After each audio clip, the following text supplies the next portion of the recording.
the area of each segment being this and the area of all segments, or the total area of all segments being this right here.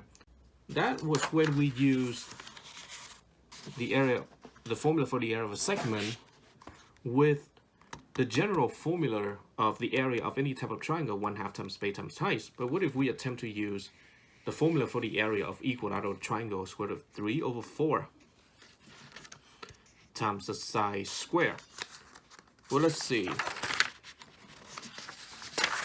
We know that area of one segment equal to the area of a sector minus the area of a triangle.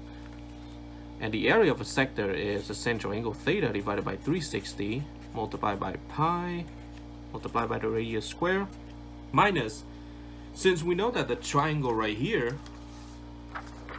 of one sector is an equilateral triangle and it has a formula here, just plug this formula in, minus square root of 3/4 times the side square. Well, let's see, we know the central angle is 60 degrees. We know the radius of a circle is 3 centimeters, 3 square. And of course, we know that the side is also going to be 3, because remember that this is an equilateral triangle. That means all sides of this triangle are the same. So that's why we got 3 like that. Well, this is going to be the same algebra anyway. So 60 over 360 is going to give you 1/6. 3 raised to the second power is going to be 9. 1/6 times 9 is going to be 9/6 pi minus, well, 3 raised to the second power is going to be 9, so we got 9 times square root of 3/4, which can be simplified out to 3/2 pi minus 9 times square root of 3/4 centimeters square.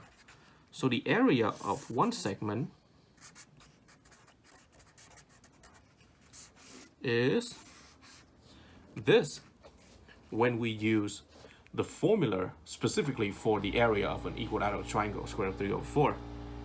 But this right here is the same value that we get when we had the 1/2 times base times height.